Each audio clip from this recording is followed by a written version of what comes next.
Hello friends, welcome to my YouTube channel. I hope आप सभी की जो प्रिपरेशन है अच्छी चल रही होगी। तो आज का लेक्चर नंबर हमारा वर्ल्ड ज्योग्राफी का 7 है और 6 लेक्चर्स मैं पहले अपलोड कर चुकी हूँ। और ये हमारी रिवीजन सीरीज़ चल रही है जो कि परमार सर के जो नोट्स है उनसे हम कर रहे हैं और ये लेटेस्ट बैच की पीडीएफ है।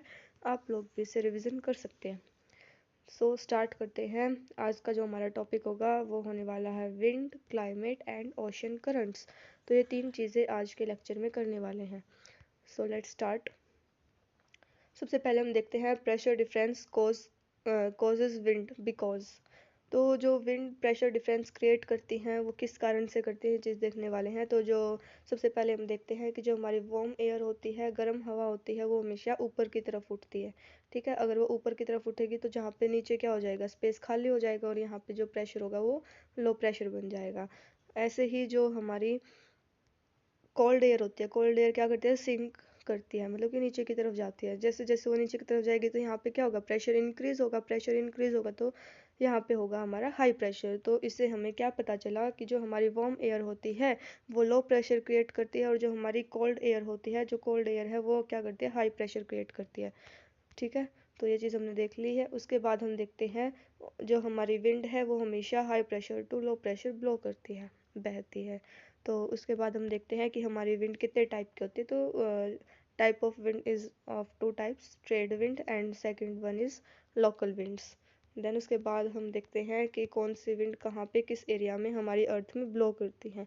तो इसी से क्वेश्चन पूछा जाता है। सबसे पहले हम ये देख लेते हैं कि जो किसी भी विंड का नाम पड़ता है वो किसके कारण पड़ता है। तो जो विंड का नाम है वो हमेशा डायरेक्शन ऑफ ओरिजिन के कारण पड़ता है। ठीक है, तो मतलब कि ये है इसका, जैसे एक यहाँ पे ये कोई रीजन है और इस रीजन में ईस्ट से बहती हुई हवाएं आ रही है। ठीक है, तो जो ईस्ट से अगर हवाएं चल रही है तो इसको ईस्टर्लीज बोलेंगे। अगर वेस्ट से हवा बहती हुई आ रही है तो उसको वेस्टर्लीज बोलेंगे।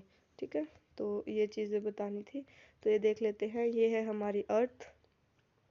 तो अर्थ में कैसे क्या होता है, तो जो हमारे बीच में है हमारा इक्वेटर, जो ये येलो लाइन से मैं बनाती हूँ, तो जो ये येलो लाइन आपको दिख रही है तो ये बीच में ये हमारा है इक्वेटर। ठीक है, और ऊपर की ये हमारी ट्रॉपिक ऑफ कैंसर और नीचे इक्वेटर के नीचे साउथ में क्या है, ट्रॉपिक ऑफ कैप्रिकॉर्न।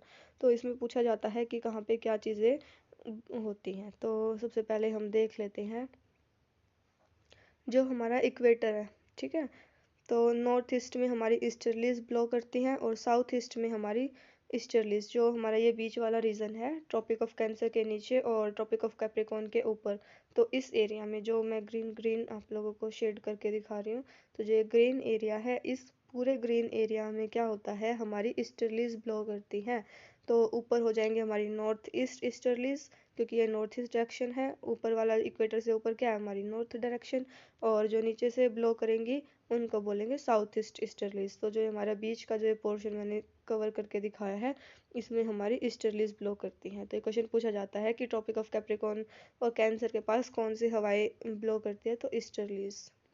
देन उसके बाद इसके नीचे जस्ट ट्रॉपिक ऑफ कैप्रिकॉर्न के नीचे अगर देखें तो वेस्टर्लीज ब्लो करती हैं। कौन सी हवाएं वो करती हैं, ब्लो करती है, वेस्टर्लीज, क्योंकि ये वेस्ट डायरेक्शन से क्या कर रही है, ब्लो कर रही है, इसलिए इनका नाम वेस्टर्लीज पड़ा है।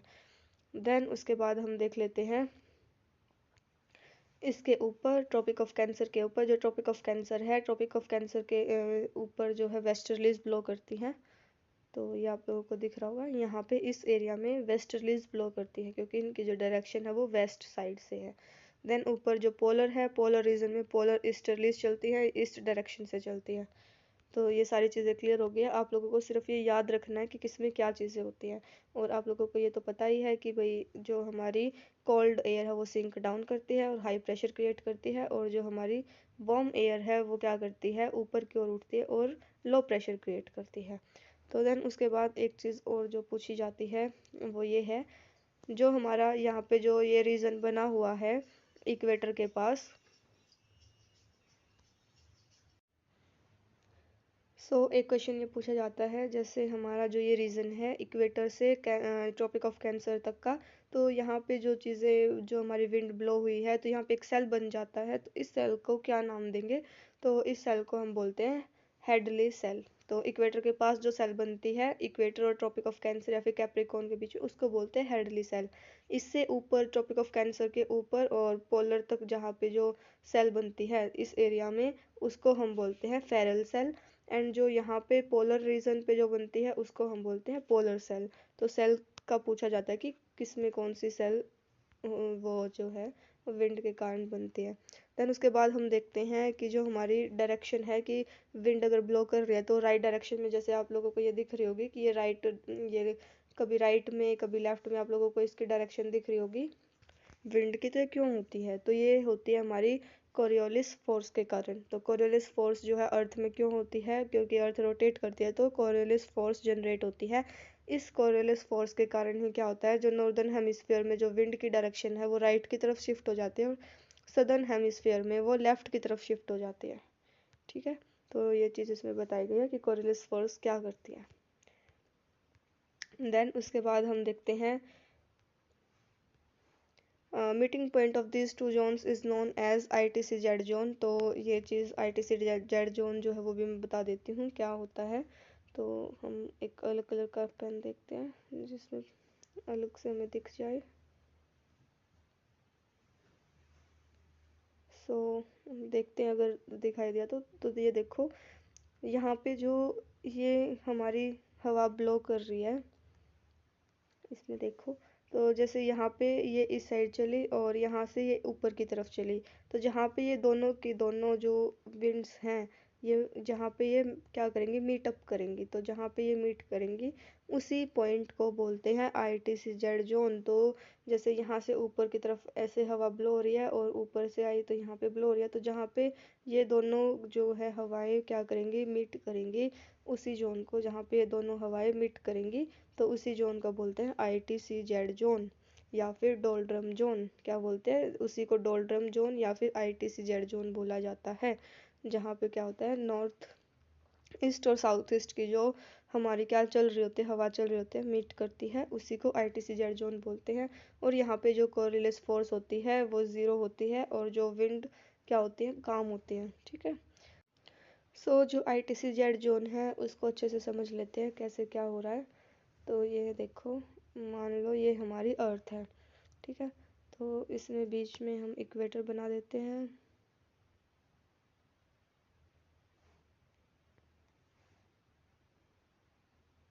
तो ये हो गया हमारा इक्वेटर, ये होगी हमारी क्या, ट्रॉपिक ऑफ कैंसर, ऊपर हो गया आर्कटिक सर्कल, नीचे ये हो गया हमारे ट्रॉपिक ऑफ कैप्रिकॉर्न और ये नीचे हो गया एंटार्क्टिक सर्कल। ठीक है, तो ये कैंसर है और ये कैप्रिकॉर्न है और ये हमारा इक्वेटर है और ऊपर का जो ये रीजन है ये हमारा पोलर रीजन है, पोल्स हो गई हमारे। ठीक है, तो अभी देखते हैं कैसे क्या होता है। तो ये देखो, सबसे पहले क्या होता है, जैसे यहाँ से हवा चली, ठीक है, यहाँ से अगर हवा चल रही है ऊपर की डायरेक्शन में ऐसे, और यहाँ पे ट्रॉपिक ऑफ कैंसर से इस टाइप से क्या हो रही है, विंड ब्लो कर रही है, तो इनको हम क्या बोलेंगे, ये ईस्ट रीजन है हमारा, तो ये हमारी क्या है, ईस्टर्लीज। तो ये हमारी होती है ईस्टर्लीज, इनको ईस्टर्लीज बोला जाता है। और देखते हैं कैसे क्या होता है।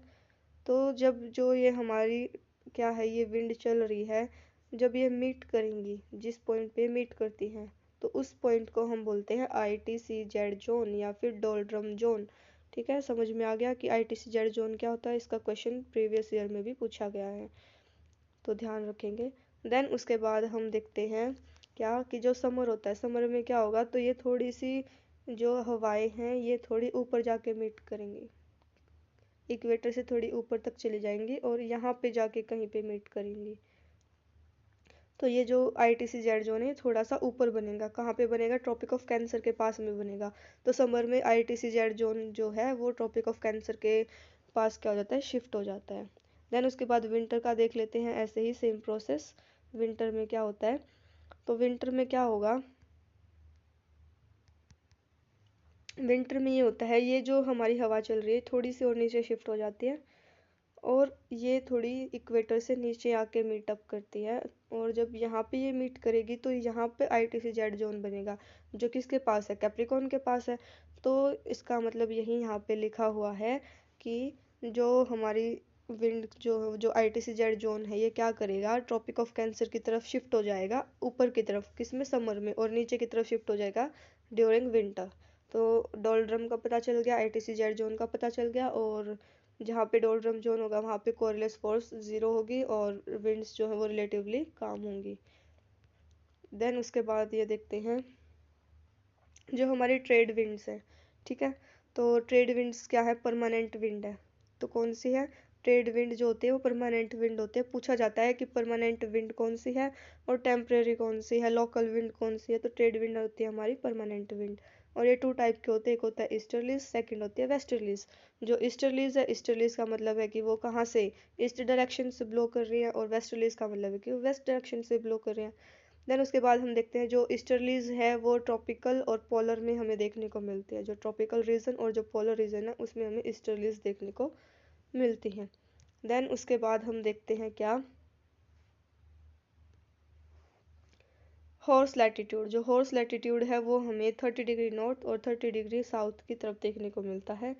और उसके बाद ये सिर्फ याद रख लेना क्या होता है, ज़्यादा इसके बारे में डिटेल में नहीं आएगा। देन उसके बाद कोरिलेस फोर्स जो होती है वो हमेशा इक्वेटर पे 0 मिलेगी और पोल्स पे मैक्सिमम मिलती है। और जैसे ही हम एल्टीट्यूड के पास जाएंगे, wind rotate are lot and blow parallel to isobar. इसका मतलब ये है कि जैसे जैसे हम हायर लैटिट्यूड पे अगर हम जाएंगे, लैटिट्यूड का मतलब ये होता है, तो जैसे जैसे हम हायर लैटिट्यूड पे जाएंगे तो क्या होगा, हायर लैटिट्यूड पे ये होगा जो हमारे आइसोबार, आइसोबार का मतलब जहाँ पे सेम क्या होता है, प्रेशर होता है। तो जहाँ पे सेम प्रेशर होगा उसके पैरेलल ही क्या करेगी, ब्लो करेगी। तो इसका मतलब ये है। देन उसके बाद हम देखते हैं क्या, तो ये देखो जो हार्डली सेल मैंने बताया था, तो ये इक्वेटर पे जो बन रहा है इसको हार्डली सेल बोल रहे हैं। जो ट्रॉपिक ऑफ कैंसर से लेके और इक्वेटर के बीच में हार्डली सेल बनेगा, उसके ऊपर पोलर सेल के बीच में बनेगा फेरल सेल, और उसके ऊपर बनता है क्या, पोलर सेल। और उसके बाद जो ये हॉर्स लैटिट्यूड है, हॉर्स लैटिट्यूड मैंने बताया था 30 डिग्री नॉर्थ या फिर 30 डिग्री साउथ में बनता है। देन उसके बाद जो tropopause in temperature, temperature zone, और टेम्परेचर जोन में ट्रोपोपोज लेयर आती है, और आर्कटिक सर्कल में भी, आर्कटिक जोन में भी क्या आता है, ट्रोपोपोज आता है। जो हमारा ट्रोपोपोज है वो टेम्परेट जोन में होता है और आर्कटिक जोन में होता है। तो ये क्वेश्चन भी पूछा जा सकता है। देन उसके बाद हम देखते हैं, और एक चीज़ और इसमें देखेंगे कि जो ये हमारा रीजन होता है सब ट्रॉपिकल हाई बोलते हैं। तो ये देखो यहाँ पे आप लोगों को दिख रहा होगा, तो यहाँ पे जो हमारी विंड्स होंगी वो हाई होंगी, तो इसको सब ट्रॉपिकल हाई बोलते हैं।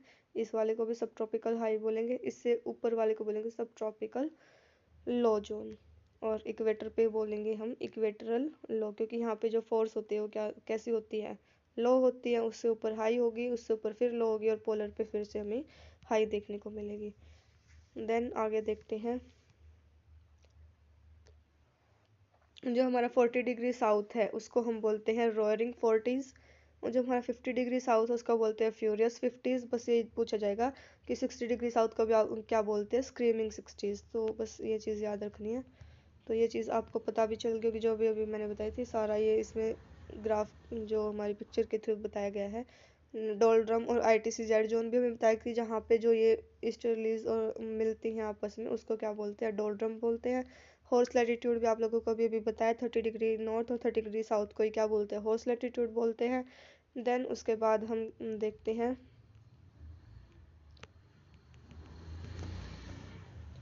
तो ये सारी चीज़ें हमने देख ली हैं, इसमें यही चीज़ें थी जो याद रखनी थी। आगे नेक्स्ट देखते हैं। फिर हम देखते हैं लोकल विंड्स। तो लोकल विंड्स ये काफ़ी इंपॉर्टेंट है, पूछा जाता है कि किसमें क्या चीज़ ब्लो करती है। तो लोकल विंड्स में हम देखेंगे यहाँ पे सारी लिखी हुई हैं। तो ये देखो पहले, geostrophic winds, winds that blow parallel to isobar. जो आइसोबार मतलब कि सेम प्रेशर जहाँ पे है उसके आइसो मतलब कि पैरेलल जो विंड्स ब्लो करती हैं, सेम प्रेशर का जो ग्राफ बनता है उसके पैरेलल जो भी ब्लो करेंगी उसी को जियोस्ट्रॉफिक विंड्स बोलते हैं। देन आइसोबार का मतलब क्या है, line connecting the points having same pressure. अभी अभी बताया कि ऐसे प्रेशर के पॉइंट्स जहाँ पे जो प्रेशर क्या हो सेम हो तो उसी को आइसोबार बोलते हैं। सो हम देखते हैं कि जो हमारी, हमने आइसोबार पढ़ लिया, उसके बाद देखते हैं कि जो हमारी लोकल विंड है वो 2 टाइप की होती है। एक होती है वार्म विंड और second one is cold wind. तो 2 टाइप की हमारी विंड्स देखने को हमें मिलती हैं। तो जो हमारी सबसे पहले हम देखते हैं नॉर्थ अमेरिका की विंड। नॉर्थ अमेरिका की जो दो जो फेमस विंड्स है वो है चिनूक एंड सेंटा एना। तो जो चिनूक है, चिनूक को हम स्नो ईटर भी बोलते हैं। स्नो ईटर क्यों बोलते हैं? क्योंकि ये स्नो को मेल्ट कर देती है, इसलिए इसको स्नो ईटर बोला जाता है।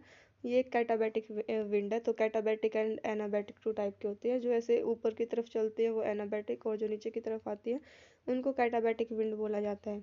तो ये हमारी कौन से टाइप की विंड है? कैटाबैटिक है।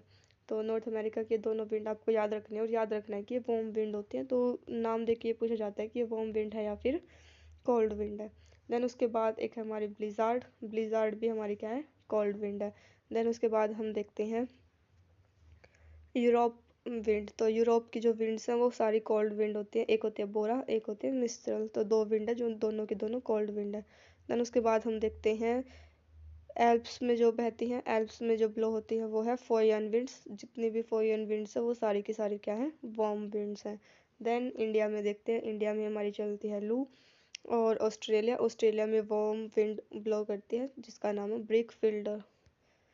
Then next one is Africa. Africa में हमारी वार्म विंड्स चलती हैं। तो ये तीन हैं, सिरोक्को, खमसीन और हरमट्टन। जो हरमट्टन है वो एक डॉक्टर विंड भी बोला जाता है इसको। गुयाना कोस्ट के कारण इसको ये चीज़ बोली जाती है। एंड जो डॉक्टर विंड इसको क्यों बोला जाता है? क्योंकि ये क्या करती है? हेल्थ बेनिफिट प्रोवाइड करते हैं लोकल पीपल्स को, तो इसलिए इसको डॉक्टर विंड भी बोला जाता है। और जो सिरक्को है, सिरक्को की खास बात ये है कि ब्लड रेन करते हैं। ब्लड रेन का मतलब है कि लाल बारिश करती है सिरक्को, जो कि कहाँ पे? अफ्रीका में देखने को मिलते हैं, और जो कि वार्म विंड है। तो इन सभी विंड को आपको याद रखना है, और ये याद रखना है कि ये कौन सी विंड वार्म है एंड कौन सी विंड हमारी कोल्ड है। और आपको पता चल गया कि लोकल विंड का मतलब क्या है। जो लोकल एरिया में ब्लो करती है तो उसी को लोकल विंड बोला जाता है। देन उसके बाद आ जाते हैं हम लैंड वर्सेस सी ब्रिज पे। तो लैंड वर्सेस सी ब्रिज में क्या है? देखो, जो हमारी लैंड है वो जल्दी से क्या हो जाती है? हीट अप हो जाती है, और जल्दी से वार्म भी हो जाती, सॉरी, हीट अप हो जाती है और कोल्ड अप हो जाती है। तो जैसे यहाँ पे क्या है, जहाँ पे हवा, यहाँ पे क्या होगा जब यहाँ पे वार्म एयर है, अगर अगर हमारी जो ये लैंड है अगर ये वार्म है तो यहाँ पे प्रेशर कैसा होगा? लो प्रेशर होगा, क्योंकि जो वार्म एयर क्रिएट करती है लो प्रेशर क्रिएट करती है। एंड जो हमारा ये सी होगा, सी में हमारा जो प्रेशर होगा वो क्या होगा? हाई होगा, क्योंकि यहाँ पे कोल्डनेस होगी, तो इसीलिए क्या होगा? यहाँ पे हाई प्रेशर है, यहाँ पे लो प्रेशर। और हमेशा जो हवा होती है वो हाई प्रेशर से लो प्रेशर की तरफ बहती है। ठीक है। तो wind blow from sea to land, तो इसीलिए जो हमारी विंड है वो सी टू लैंड पे जाएगी, तो इसलिए इसको सी ब्रिज बोलेंगे। तो मैंने बताया था जहाँ से विंड स्टार्ट होगी उसका वहीं पे नाम पड़ जाता है। तो ये कहाँ से स्टार्ट हो रहा है? हाई प्रेशर कहाँ पे बन रहा है? सी में। तो ये सी से लैंड की तरफ जाएगी, तो इसलिए इसका नाम पड़ गया सी ब्रिज। ऐसे ही रात के टाइम, ये दिन का समय था जब ऐसा हो रहा है, तो रात के समय में क्या होगा? जो हमारी लैंड है वो जल्दी कूल भी हो जाएगी। ये कूल हो जाएगी तो क्या होगा? हाई प्रेशर होगा। और जो हमारा सी है वो वहाँ पे लो प्रेशर क्रिएट होगा। तो जो अब हवा बहेगी वो कहाँ से कहाँ जाएगी? High pressure to low pressure जाएगी, तो मतलब कि लैंड से सी की तरफ जाएगी। अगर वो लैंड से सी की तरफ जा रही है तो इसको बोलेंगे लैंड ब्रिज। तो नाइट में हमें लैंड ब्रिज और डे में हमें सी ब्रिज देखने को मिलता है। जो लैंड है वो हमारी जल्दी से हीट हो जाती है, और जल्दी से क्या हो जाती है? कूल डाउन हो जाती है। और जो हमारा वाटर है वो बहुत धीरे धीरे हीट अप होता है और धीरे धीरे ही कूल डाउन होता है। देन उसके बाद हम देखते हैं साइक्लोन। तो साइक्लोन क्या है? एट इक्वेटर द जो कोरियोलिस फोर्स है वो जीरो है, क्योंकि बताया था कोरियोलिस फोर्स जो हमारी पोल्स पे हाई होती है और इक्वेटर पे जीरो होती है। तो कोई भी साइक्लोन हमें देखने को नहीं मिलेगा। और जैसे ये हमारा साइक्लोन है, तो साइक्लोन में बीच में क्या होता है? उस जो सेंटर होता है साइक्लोन का उसको हम आई ऑफ साइक्लोन बोलते हैं। ठीक है। सेंटर वेयर विंड मिट, जहाँ पे जो हवाएं मिलती हैं, मतलब कि मान लो यहाँ पे लो प्रेशर है और साइड में क्या होगा? अगर लो प्रेशर है तो साइड में क्या मिलेगा हमें? हाई प्रेशर देखने को मिलेगा। तो हाई प्रेशर से लो प्रेशर की तरफ हमारी विंड ब्लो करेगी। अगर वो ब्लो करेगी तो क्या होगा? एक साइक्लोन क्रिएट हो जाएगा। तो यहाँ पे हमारा साइक्लोन सा क्रिएट हो गया। नो क्लाउड काम एरिया नो रेनफॉल। तो इसका मतलब क्या है? जो नॉर्थ हेमिस्फेयर है, नॉर्थ हेमिस्फेयर में क्या होता है? जो हमारी विंड है वो क्या करेगी? एंटी क्लॉकवाइज रोटेट करती है। क्योंकि नॉर्थ हेमिस्फेयर में क्या होता है? लो प्रेशर क्रिएट होता है पहले, साइड में होता है हमारा हाई प्रेशर, जिससे ये एंटी क्लॉकवाइज रोटेट करती है विंड। तो ये पूछा जाएगा कि नॉर्थ हेमिस्फेयर में जो हमारी विंड है वो एंटी क्लॉकवाइज रोटेट करती है। और बता दिया कि जो साइक्लोन का जो सेंटर होता है उसको आई ऑफ साइक्लोन बोलते हैं, क्योंकि यहाँ पे क्या होती है? हमारी विंड मीट करती है तो उसी को हम आई ऑफ साइक्लोन बोलते हैं। और जो ये आई ऑफ साइक्लोन है, ये इसमें ना तो बादल देखने को मिलते हैं और ये बिल्कुल काम एरिया होता है और ना ही रेनफॉल करता है। जो ये आई ऑफ साइक्लोन है, ये ना बारिश करता, ना इसमें बादल होते, कुछ भी नहीं होते। जो बारिश देखने को मिलती है साइड वाले पोर्शन की वजह से देखने को मिलती है, सेंटर की वजह से बारिश नहीं होती। देन उसके बाद हम देखते हैं जो कंडीशंस फेवरेबल हैं साइक्लोन के लिए। तो कोरिलिस फोर्स जहाँ पे ज़्यादा होगी वहाँ पे हमें साइक्लोन ज़्यादा देखने को मिलेंगे। लार्ज सी सरफेस होना चाहिए, सरफेस टेम्परेचर। देन उसके बाद small variation in vertical wind speed. Then pre existing weak LP area. Low pressure area भी हमें लो प्रेशर एरिया भी होना चाहिए। उसी की वजह से क्या होगा, ये सारी जो हमें साइक्लोन देखने को मिलेगा। देन उसके बाद देखते हैं कि साइक्लोन जब बनता है तो साइक्लोन की वजह से क्यूमुलोनिम्बस क्लाउड देखने को मिलते हैं। कल के लेक्चर में मैंने बताया था, ऐसा बड़ा सा एक क्लाउड जिसकी पिक्चर भी लगी हुई थी, तो उसको हम बोलते हैं क्यूमुलोनिम्बस क्लाउड, जो कि साइक्लोन की वजह से फॉर्म होता है, जो भारी मात्रा में क्या करता है, रेन करता है और थंडरस्टॉर्म भी आते हैं इसी के कारण। So cyclone at high altitude are cause due to frontogenesis. तो फ्रंटोजेनेसिस के कारण हाई एल्टीट्यूड्स लैटिट्यूड्स पे क्या होता है, हमें साइक्लोन देखने को मिलता है। फ्रंटोजेनेसिस का मतलब है फ्रंट का मतलब two different air masses are form, जहाँ पे दो अलग अलग एयर मासेस क्या हो जाए, मिल जाए, वहाँ पे फ्रंटोजेनेसिस बनता है। तो उसी की वजह से क्या आता है, हाई लैटिट्यूड पे साइक्लोन देखने को मिलता है। या फिर इसको बोलते हैं कॉजेस एक्स्ट्रा ट्रॉपिकल या फिर टेम्परेट साइक्लोन बोलते हैं। तो देखते हैं कि जो हमारा ट्रॉपिकल और टेम्परेट साइक्लोन है उसमें क्या अंतर है। तो जो हमारा ट्रॉपिकल जो साइक्लोन होता है वो सिर्फ सी में देखने को मिलेगा, मोर डिस्ट्रक्टिबल होगा, नॉट फ्रिक्वेंट, ये कभी कभी नहीं आते, ठीक है, कभी कभी, सॉरी, नॉट फ्रिक्वेंट का मतलब है कि कभी कभार आते हैं, ये नहीं कि डेली देखने को मिले, कभी ऐसा नहीं है कि हमेशा आते रहते हैं, एक बार आएंगे तो बहुत ज़्यादा डिस्ट्रक्टेबल होते हैं और ये ईस्ट टू वेस्ट फ्लो करते हैं। देन आता है हमारा टेम्परेट का जो हमारा लैंड में भी देखने को मिलता है एंड सी में भी देखने को मिलता है। ये लेस डिस्ट्रक्टेबल होते हैं, मोर फ्रिक्वेंट होते हैं, आसानी से आ जाते हैं बहुत जल्दी। उसके बाद flow from west to east, इसकी डायरेक्शन होती है west to east. Then next हम देखते हैं एंटी साइक्लोन। एंटी साइक्लोन का मतलब फॉर्म अराउंड हाई प्रेशर। जो हमारा साइक्लोन होता है वो लो प्रेशर के अराउंड फॉर्म होता है, बीच में लो प्रेशर तो साइड में हाई प्रेशर होते हैं। लेकिन जो एंटी साइक्लोन है इसका उल्टा है, बीच में हाई प्रेशर जनरेट होगा और लो प्रेशर साइड में। और जो हमारा साइक्लोन है उसकी जो डायरेक्शन थी एंटी क्लॉकवाइज थी, और जो हमारा एंटी साइक्लोन है इसकी डायरेक्शन है क्लॉकवाइज। देन उसके बाद देखते हैं, देखो ये रहा साइक्लोन जो है वो नॉर्थ हेमिस्फीयर में एंटी क्लॉकवाइज और साउथ हेमिस्फीयर में क्लॉकवाइज होता है। ऐसे ही एंटी क्लॉकवाइज जो है कब होता है, यहाँ पे एंटी क्लॉकवाइज नहीं होगा, एंटी साइक्लोन लिखा जाएगा यहाँ पे, तो ये मिस प्रिंट है, तो यहाँ पे लिख लेना एंटी साइक्लोन। जो एंटी साइक्लोन है, एंटी साइक्लोन में नॉर्थ हेमिस्फीयर में क्लॉकवाइज डायरेक्शन होगी और साउथ हेमिस्फीयर में एंटी क्लॉकवाइज डायरेक्शन होगी। देन उसके बाद अलग अलग साइक्लोन के डिफरेंट नेम्स देख लेते हैं। तो अटलांटिक ओशन में ह्यूरिकेन देखने को मिलता है, ऑस्ट्रेलिया में आता है विली विली, वेस्टर्न या पैसिफिक साउथ चाइना सी में आता है टाइफोन, और इंडिया के ओशन में आता है साइक्लोन। हमने देन हमारा जो विंड का टॉपिक था साइक्लोन था वो हमने कर लिया है। अब हम देखते हैं क्या, ओशन करंट्स। तो ओशन करंट्स का देखते हैं। तो सबसे पहले हम देख लेते हैं cold ocean currents. Cold ocean currents याद रख लेंगे तो हमें वार्म वाले अपने आप याद हो जाएंगे। तो कोल्ड ओशन जो करंट है उनको याद रखने की ट्रिक है बीपी, गोल्फ, डब्ल्यूसी, कैलिफोर्निया। तो बीपी से बेंगलुआ, पी से पीरू, जी से Greenland, Oyashio, Labrador, Falkland, West Australian drift, Canary और कैलिफोर्निया। तो इससे हमें याद हो जाएगा कि कोल्ड कौन से, और फिर हम जो वार्म वाले उनको डिफ्रेंशिएट कर पाएंगे आसानी से। देन रीजन्स ऑफ ओरिजिनेशन, जो ओशन करंट है उनके ओरिजिनेशन का क्या रीज़न है। तो heating by sun, wind, density different, Coriolis force, coast line of continents. तो इन सभी कारणों से ओशनिक करंट हमें देखने को मिलता है, और ये भी कोल्ड एयर वार्म एयर के होते हैं। तो कोल्ड एयर क्या करते हैं, वाटर होल्डिंग कैपेसिटी लेस होती है, और जो वार्म एयर है उसकी जो वाटर होल्डिंग कैपेसिटी है वो हाई होती है। और जो हमारे ओशनिक करंट हैं वो टू टाइप के होते हैं, एक होते हैं सरफेस एंड एक होता है डीप सी। तो ज़्यादातर 90% डीप सी ओशन करंट होते हैं, सरफेस पे सिर्फ 10% ओशनिक करंट देखने को मिलता है। देन उसके बाद देखते हैं जो हमारा कोल्ड वाटर है वो हमेशा पोल से इक्वेटर की तरफ आता है, तो पोल्स ऊपर है और नीचे की तरफ आएगा। और जो हमारा वार्म वाटर होता है वो हमेशा इक्वेटर से पोल्स की तरफ जाएगा।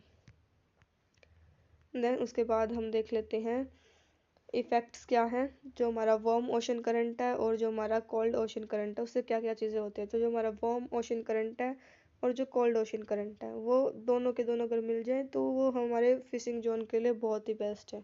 ठीक है, क्योंकि ये क्या करते हैं, फॉगी कंडीशन बनाते हैं। वर्स्ट फॉर हार्बरिंग, अगर इनमें से कोई एक होगा तो क्या होगा, वो हमारे लिए क्या होगा, ख़राब होगा। देन उसके बाद कोल्ड ओशन करंट जो है वो क्या बनाते हैं, डेजर्ट फॉर्म करते हैं। और जो मैक्सिमम डेजर्ट है वो हमें वेस्टर्न साइड ऑफ कंटिनेंट ही देखने को मिलते हैं। कंटिनेंट की अगर वेस्टर्न साइड देखेंगे तो वहीं पे हमें क्या मिलेगा, डेजर्ट देखने को मिलते हैं। इसलिए कोल्ड ओशन करंट डेजर्ट बनाते हैं, क्योंकि वो क्या है, बारिश नहीं करते जो कोल्ड ओशन करंट होते हैं, क्योंकि उनकी वाटर होल्डिंग कैपेसिटी बहुत कम होती है, इसलिए वो बारिश नहीं करते। देन इसके बाद हम देखते हैं वर्ल्ड का ड्राइएस्ट डेजर्ट कौन सा है, एटाकामा। तो एटाकामा क्या है, वर्ल्ड का ड्राइएस्ट डेजर्ट है। देन उसके बाद जो ग्रेट ऑस्ट्रेलियन डेजर्ट है वो कौन सा है, गिब्सन डेजर्ट। देन उसके बाद जो इम्पोर्टेंट है वो देख लेते हैं, ग्रासलैंड्स। ग्रासलैंड्स क्या है, area where there is not much precipitation, मतलब कि ऐसा एरिया जहाँ पे ज़्यादा रेनफॉल ना हो, ज़्यादा बारिश ना हो, उसी को हम ग्रासलैंड्स बोलते हैं। ठीक है, तो ड्राइएस्ट तो हमने देख लिया कि वर्ल्ड का ड्राइएस्ट जो डेजर्ट है वो कौन सा है। देन आगे शिफ्ट करते हैं। वाटर वेपर क्या होता है, एक गैस होती है जिसमें अंदर क्या, the amount of which decreases with altitude. जैसे जैसे हम ऊपर जाएंगे तो वाटर वेपर जो है वो हमें कम देखने को मिलता है। क्यों कम देखने को मिलती है, जैसे जैसे हम एल्टीट्यूड पे जाएंगे वहाँ पे टेम्परेचर डिक्रीज होगा तो वहाँ पे कोल्ड एयर होगी, और कोल्ड एयर की जो कैपेसिटी होती है वो क्या होती है, कम होती है वाटर होल्डिंग की, तो वाटर वेपर वहाँ पे कम मिलेगी। उसके बाद देखते हैं प्रोडक्ट ऑफ वोल्केनिक इरप्शंस। तो जो वोल्केनो से क्या क्या चीज़ें देखने को मिलती हैं, ये नहीं सिर्फ वोल्केनो से लावा ही देखने को मिलता है, ऐसा बिल्कुल नहीं है। वोल्केनो से हमें pyroclastic debris, ash and dust, nitrogen compound and sulphur compound, ये चारों चीज़ें देखने को मिलते हैं। और ये क्वेश्चन पिछले साल पूछा भी गया है, एसएससी ने पूछा है सीजीएल में, तो याद रखना है। उसके बाद हर ईयर क्या होता है, 21 जून को ट्रॉपिक ऑफ कैंसर और आर्टिक सर्कल क्या करते हैं, सनलाइट एक्सपीरियंस करते हैं। 12 घंटे से ज़्यादा सनलाइट एक्सपीरियंस करते हैं, कब, 21 जून को। और जो कोरियोलिस फोर्स है वो इंक्रीज करती है विद इंक्रीज इन, जैसे जैसे विंड की वेलोसिटी बढ़ेगी, विंड जो हमारी हवा की स्पीड बढ़ेगी, वैसे वैसे कोरियोलिस फोर्स भी इंक्रीज होगी। And it's maximum at pole and absent at equator, ये मैंने बताया था कि पोल्स पे मैक्सिमम होती है क्या, कोरियोलिस फोर्स, और इक्वेटर पे क्या होती है, ज़ीरो होती है। तो ये आज का जो हमारा टॉपिक था ये कंप्लीट हो गया है। और कोई डाउट हो तो आप पूछ सकते हैं। और आप लोगों को सीरीज़ कैसी लग रही है तो कमेंट बॉक्स में ज़रूर बताना। और आज हमारा ये वर्ल्ड ज्योग्राफी का लास्ट लेक्चर था, इसके बाद हम इंडियन ज्योग्राफी स्टार्ट करेंगे। तो थैंक यू।